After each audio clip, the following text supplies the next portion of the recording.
Hello guys, welcome back to the channel. Today we are going to rehouse our Monocentropus balfouri. We have a commune here which we bred ourselves in the Beastie room, and it's going to be an interesting thing because we put 30 or so in here when they were tiny little slings, no more than like a centimetre or so, and we've not touched them since. Now they've been buried in there, and we see them when they come out for food and what have you, and they are now this sort of size, so they're well overdue a rehouse. So we just need to dig them out basically and find out what we got. So what we're going to do, we're going to take them from this 20 by 20 and we're going to put them in this 30 by 30. Now we're going to do something we don't normally do here in the room, but we are going to upscale some of what we've got in materials. So this, you might well remember, this used to house our Egyptian predatory beetles. Now, unfortunately, we didn't really have a lot of luck with those, and they passed on pretty quickly. And I think the main reason for that being was they were pretty much all adults, and we're not 100% sure of what the life expectancy of them is, but being a beetle, it's probably not particularly long. So we do still have two left. We've got two up here. We've just put them in a small thing, and they seem to do a lot better in there, funny enough. So what we're going to do, the substrate that we had for the beetles, we're going to carry on using for our balfouri, the blue baboon. Now, so what we're going to do, we're going to have a real simple setup. This is just going to be simple. So we're going to reuse all of our substrate, so we're not going to be wasting any. We've got some old sticks here that we've pulled out from other little projects and bits and pieces. So we're going to use these. And this, in a way, will sort of show that you don't need to be spending an absolute fortune, you know, setting up your enclosures. There is no need, really. So we can do it relatively cheaply. So what we're doing now is we're just looking at building some anchor points. Now this worked quite well in the last enclosure. So we didn't give them any bark or anything to hide in, and this basically encouraged them to web up a lot sooner. Now when we've given them the bark, they tend to just web underneath the bark. It takes them a long time to spread out. So we're going to allow these to basically do their thing, and they should, in theory, web up really quick. So we're adding some branches in now. This is just going to give them some anchor points, give them something to work on, and that is it. That's basically it. What we're going to do is we're going to pop our water bowl in here. Now you'd have heard us say before now that many people say they keep their balfouri dry. I don't personally agree with that. I found all of our balfouris have done a lot better with a small amount of humidity. Now we're only looking at 50 to 60%. And how we achieve that is we can, for argument's sake, in this enclosure here, we can spray a corner once a week. We can just pour some water down into this corner, and that will give us that general humidity. Once they've webbed up, what I like to do is take my sprayer and I just give it a very light misting over the web, and you will see them all come out and they will drink from that immediately. And one of the reasons I do that is because once they get established, trying to keep a water bowl in this enclosure will be a nightmare. So we eventually, once it's all webbed up, we do away with the water bowl, get rid of it, and then we just spray once a week. That's all it takes, once a week, and then we can maintain them. So that is it. Very basic, very simple. Now the fun part. We're going to see what we've got and how many we've got, because we've got no idea. And this is one of the big things that we often get asked about with our communes is, how do you know how many you got? We don't. This is the truth of the matter is we haven't got a clue. So very rarely, if you've got 10 spiders in an enclosure, it's very rare you'll see 10 all at once. So we never really get to find out. Now if you like to come over and have a look at this, you can see what they've done here. And as you can see there, it gets quite messy. All this stuff here, this is bran from when I get my boxes of crickets. I tip them in. Quite often you get a bit of bran fall in there as well, so they get filthy dirty. You can see there's malts here as well. There's a lone survivor. Look at that. He's done well, hasn't he? Whoa, there he goes. As you can see, there's lots of different malts, and you can see they're from very, very small malts up to larger malts there. Now you notice as I'm tickling that, we've had a couple of spiders come out to have a look, see what's going on. As you can see there, these are full of holes, and this is where all our spiders are going to be hiding. So we're going to have to dig them out. Right, let's crack on. So what we're going to do is we are going to clean this webbing off first. I'm going to pull all this away. It's going to be quite difficult because the webbing, not only is it on the outside, it goes down into the burrows as well. And as you can see, it is thick. Look at all them molts. There's molts everywhere.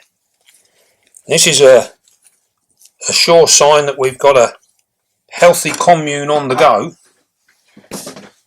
Get something to put our rubbish in. So what we can do, we can just try and take out what we can, and this is just going to make it easier for when we start catching the said spiders, because I've got a feeling it's going to be rather awkward.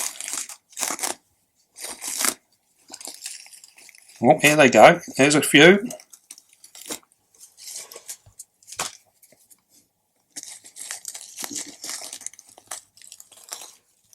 Wow, this is really, really thick. Be careful when you pull the webbing up, because you might well have a spider hiding in it. You never know. Let's get rid of that cricket. Well, as you can see there, some of these spiders are starting to show themselves. A lot of them are going to be right down in the bottom here. There's a few. Got one here. Oh yeah, one there. So what we're doing is we're basically peeling back the layers to uncover them.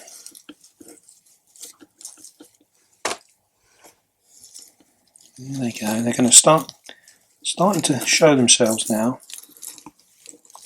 As we get deeper and deeper in.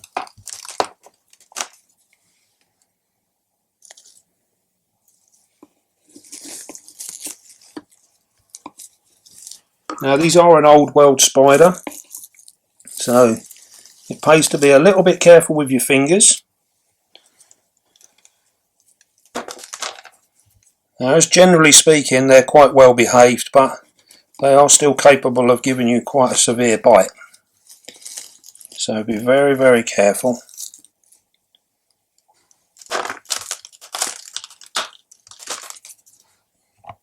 Look at these are fresh molts. That's quite a fresh one. There's molts absolutely everywhere.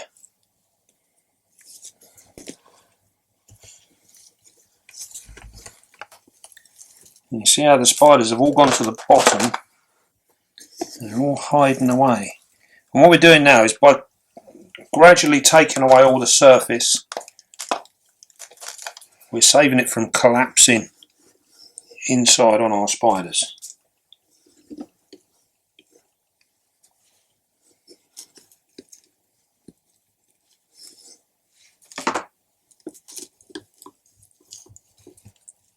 It's slowly coming away.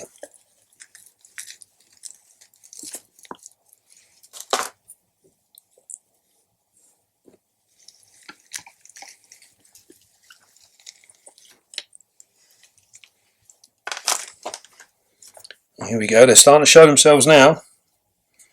They're starting to pop out. So I think what we'll do is we'll pick up the odd ones. So we've got our catch cup. And we're literally just going to pop him up like that. Now we've got no way of sexing these guys. But as you can see, they're a lovely size. So it will just literally be a time thing, and we will find out find out what sexes they are as they mature. And this is one of the things with a communal, is that it's very difficult to work out who's who until they actually molt out into their prospective things. Now this one is actually in a threat display now. You can see here. This is the first one we've seen actually do this. He's settled down now. Now that is looking very much like it could well be a young male.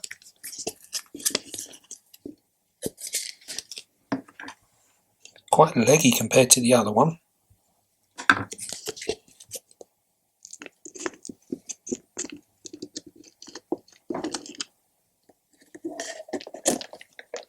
You can just, yeah, very, very pretty. I hope you're keeping count because I'm useless. Right, let's dig a bit more. Oh, there's one, look at that, right under there. Another one there.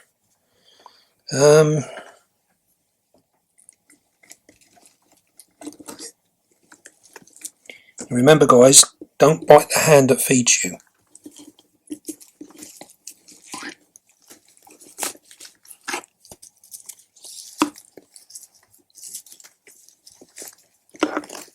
Slowly taking this away. Here we go. Now we're getting there. Look, they're uncovering them now. Let's try and get another one. Oh, I think we're going to have to take a bit more material out.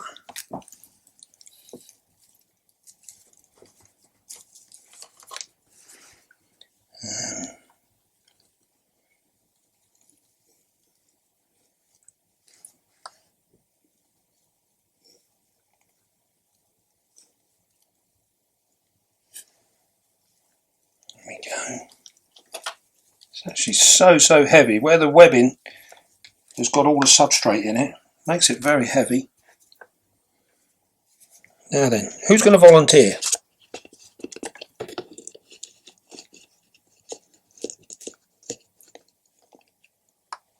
That's number 3.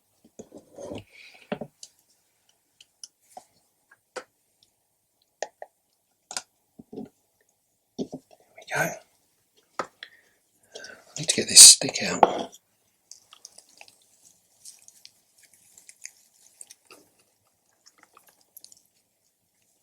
Where are you going?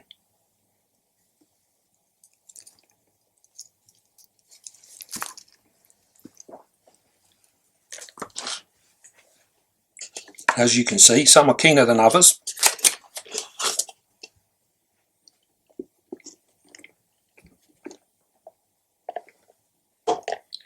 Number 4.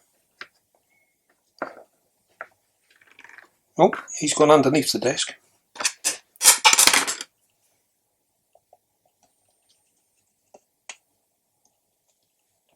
It's 4.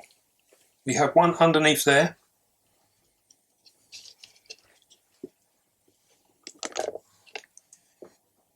Look at that. Beautiful, aren't they? 5.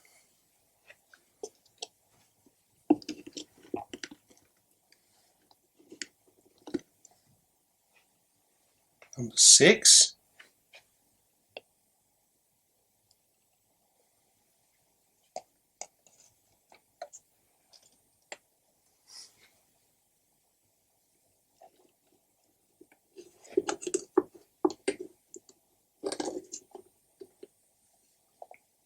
7.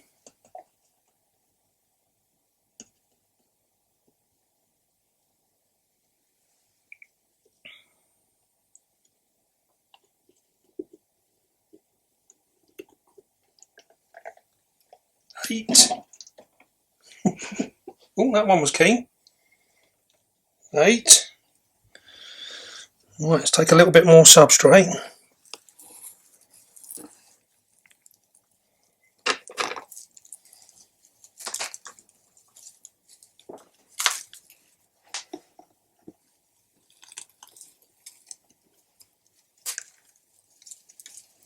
There we go. There's actually like a piece of log down the bottom here.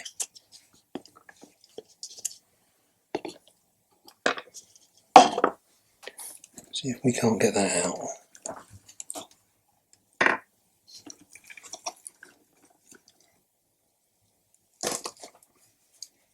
Did I say 8?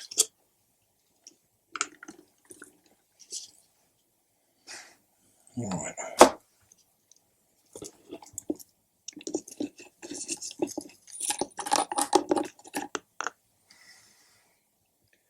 Number 9.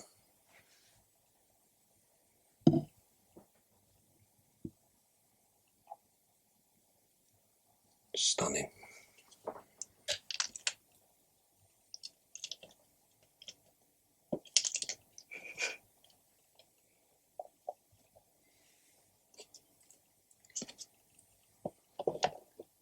Nine.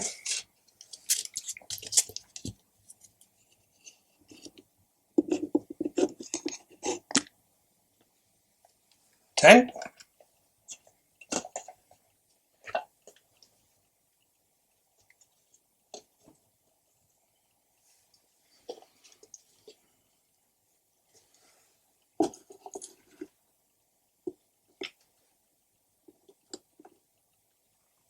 11.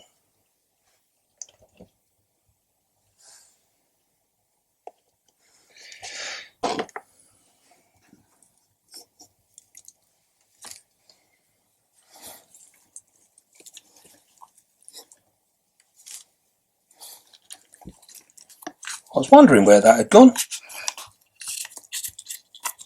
There you go, that's why we don't worry about water bowls.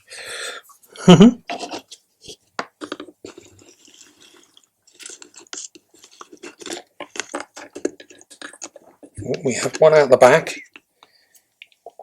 Here goes number 12.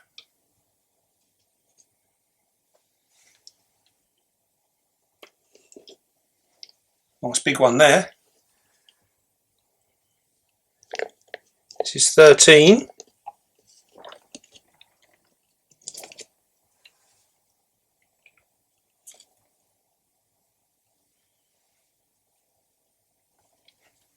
Steady.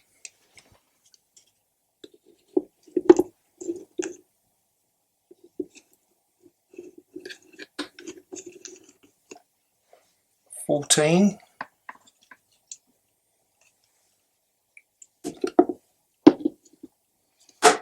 'Oop.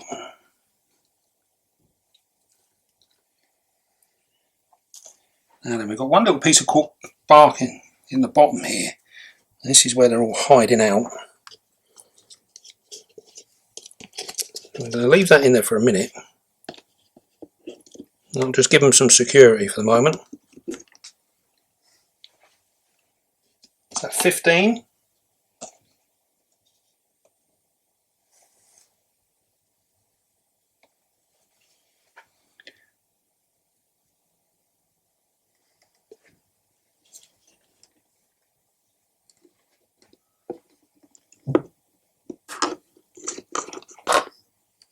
$16. These are all in lovely condition. 16. Stay.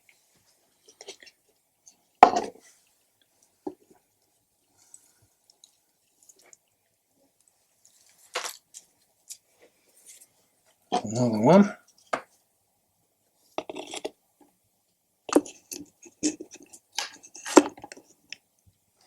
17.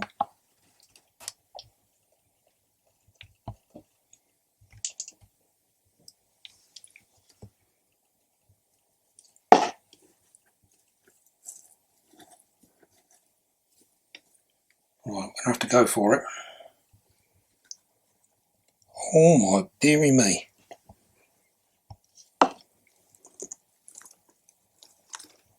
There's quite a lot under there. Right, okay. How many did I say? 17. 17.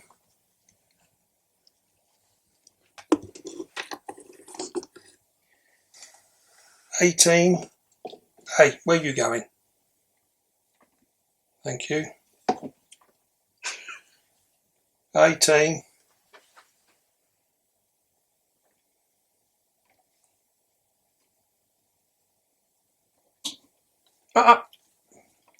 No, come on.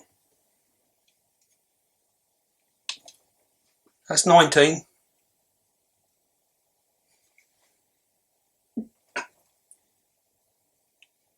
This one's proven to be a problem.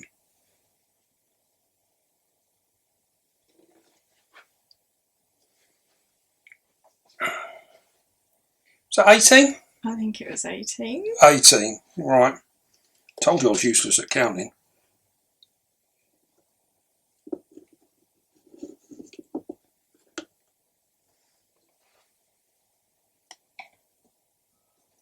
$19.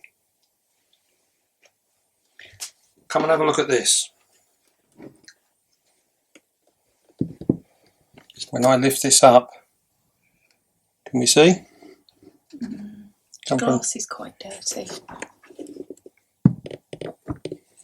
Are you ready? Mm-hmm.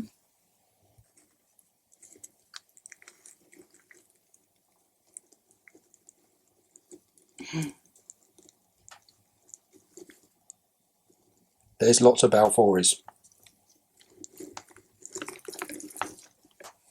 And what we don't want is them all coming out at once.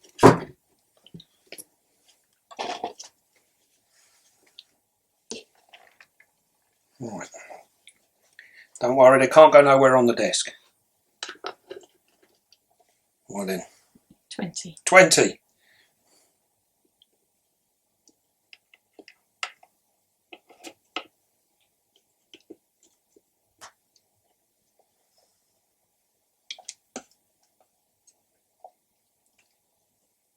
$21.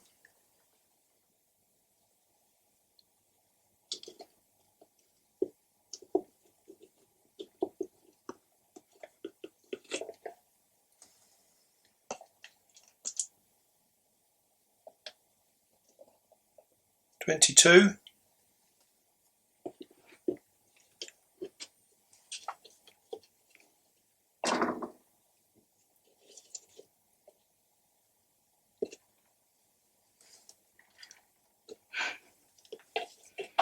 $22.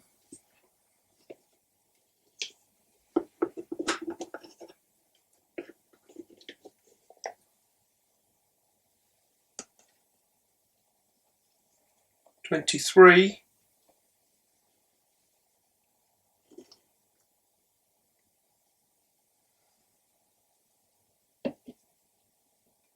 $24.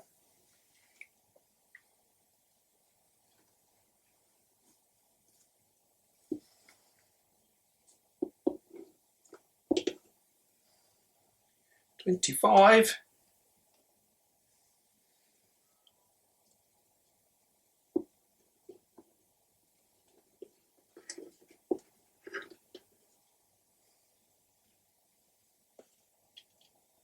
$26.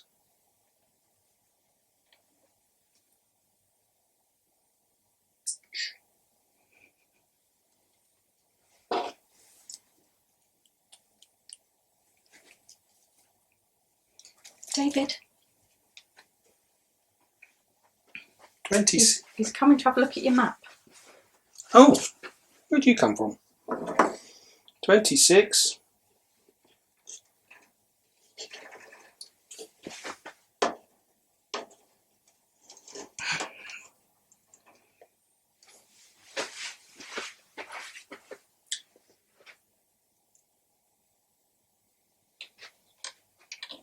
$26.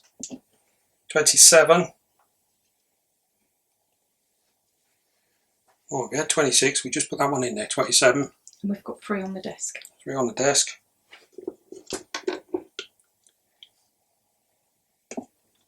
$28. Oh, 4 on the desk. That's fine. So that's 27. 27 in the tank. Right. Have a little look. Make sure we've got no more in here.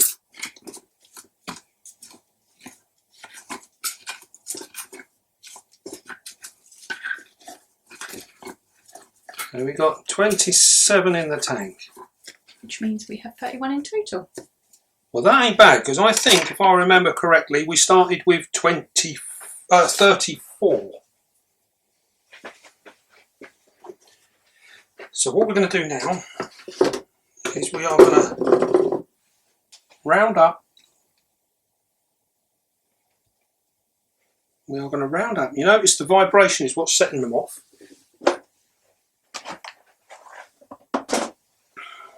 So what we're going to do, we're going to put the lid on. Otherwise I think we might end up with more out than we've got in. Right. Where are you, little guys? Under the tray.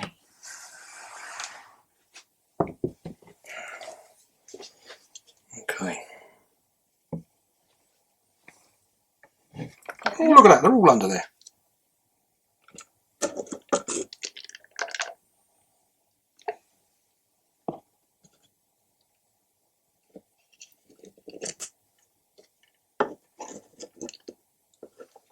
Fancy pants. Right, have we kept count? Yeah. It's going to be 29 if you get them two in. What do you mean if I get them two in?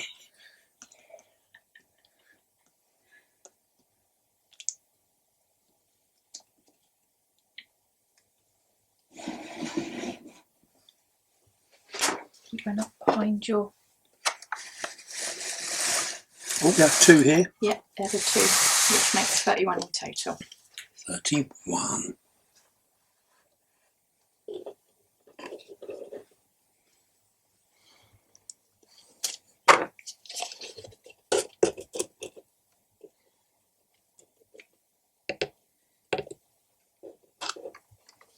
Oh.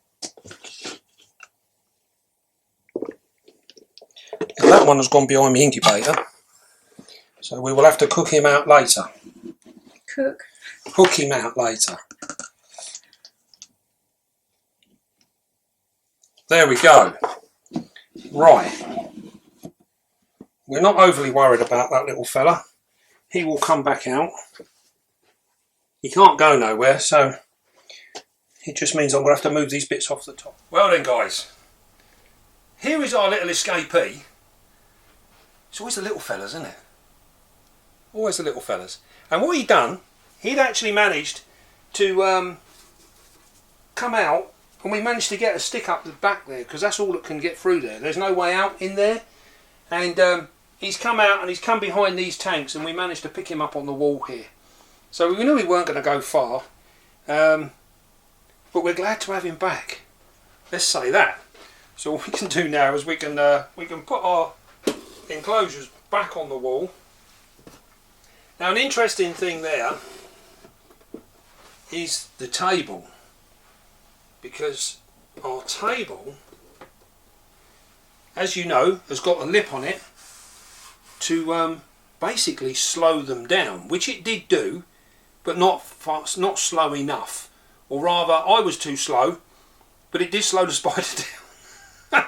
So we got one escapee. He's going to go back in the tank, and we put the tank on the thing now, but we will put him back in there.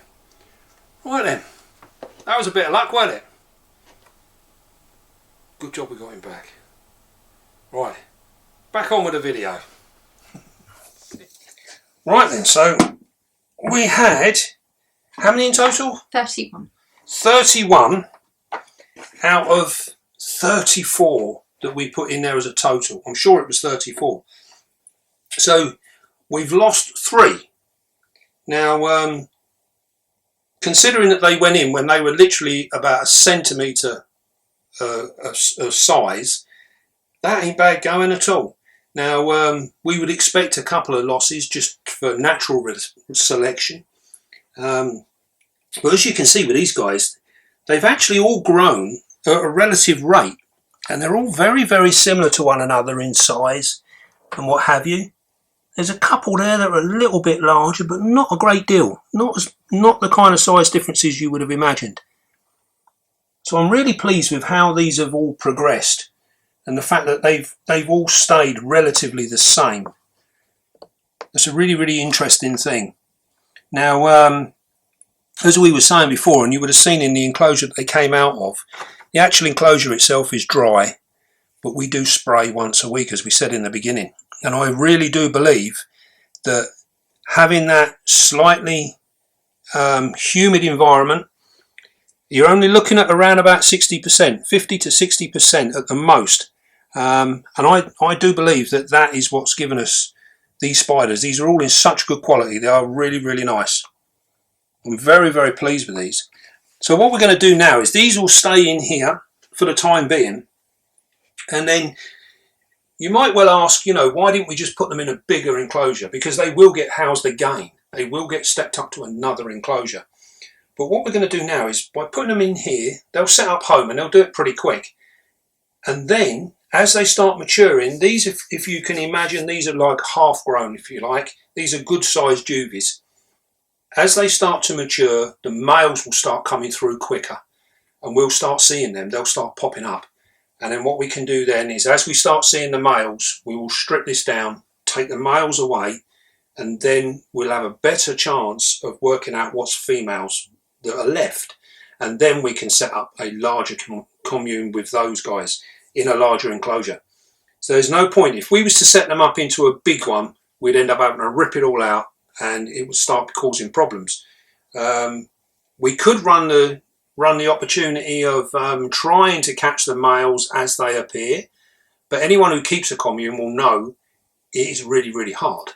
And you can spend weeks on weeks just trying to catch a particular spider. So it's often best to be able to just pull it apart, do what you got to do, reset them up, and then in no time at all, they're back to doing their stuff.